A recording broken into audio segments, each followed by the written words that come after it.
Fish Out of Water is the fourth episode of the third season of Bojack Horseman.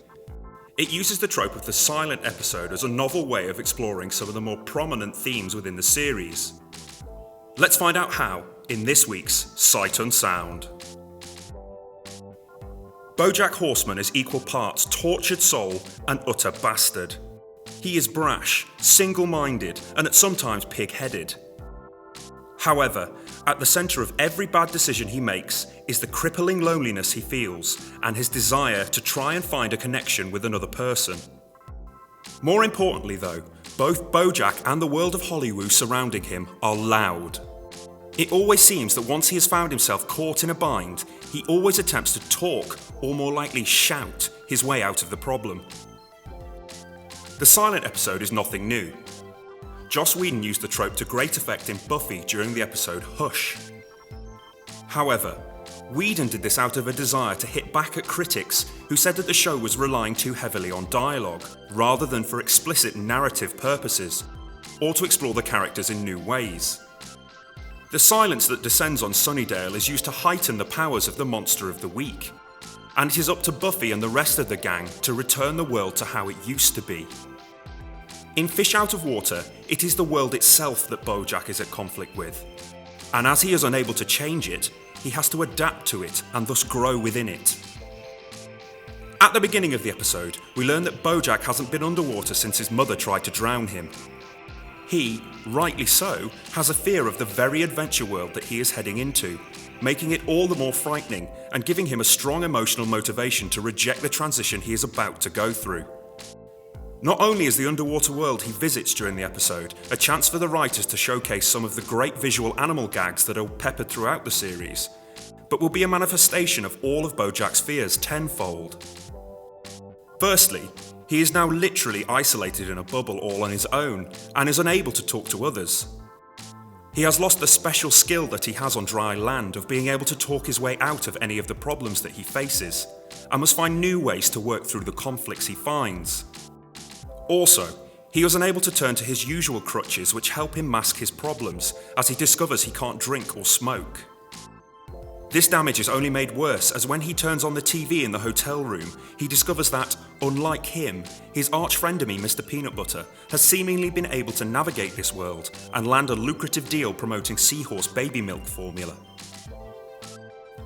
At the festival, he discovers that Kelsey Jennings is there to promote her new film.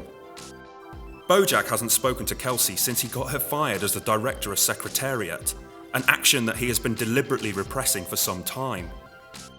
Noticing her in the lobby of the hotel, he attempts to write her a letter, which he believes will heal the rift between them. After several attempts, he finally settles on a draft. However, it is a poor attempt at an apology, and we get a sense that Bojack doesn't really mean a word of it. It's simply another representation of Bojack's rather large ego. Although he is no longer in Hollywood, he is as close as he can be to it in a foreign land. He has to venture further into his adventure world before he is able to grow beyond the defences he has put in place to shield him from his neuroses. After being forced onto a bus and falling asleep at the back, Bojack is confronted with a theme that we have seen throughout the series, and another strong fear for Bojack: family. Bojack has an odd relationship with the family unit. He appears to be at his happiest when he is pretending to be the surrogate father in Horsing Around, but seems to reject the idea that he could be a father himself. As Bojack wakes up, he finds that his fellow passenger, a male seahorse, is about to give birth.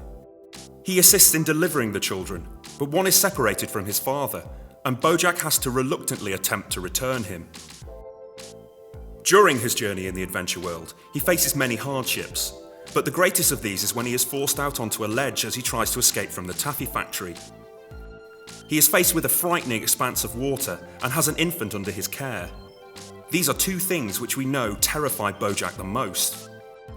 However, he finally conquers his fear and is able to swim away from those who are pursuing him.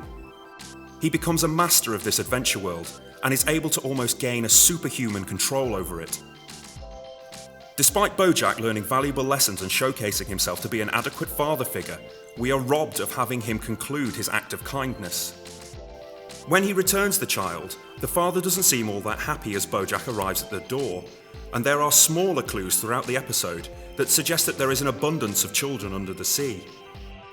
We get a sense that if one went missing, he wouldn't really mind. It appears that this was just another adventure that Bojack embarked on, which was ultimately meaningless.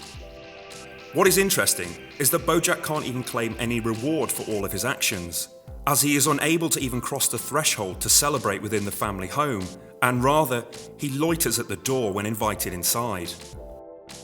Finally, with his quest over, Bojack begins to return to the ordinary world. In the back of the taxi, he uses the tools that he has gained in his adventure world to craft a much better note to Kelsey than he wrote in the beginning. Now able to explore the psychological change that he has gone through and push beyond his ego defenses to allow his subconscious to become momentarily exposed. It is interesting that he uses the wrapper from the seahorse formula as the paper on which he pens the note, literally joining the experience that he has had with the lessons that he has learnt during the narrative. Without having one, he would not have been able to have the other.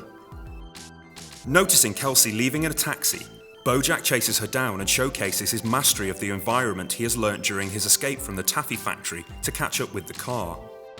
However, as it was with the reunion with the father, there is no grand reconciliation with Kelsey, as the saltwater has washed away the words that Bojack has penned.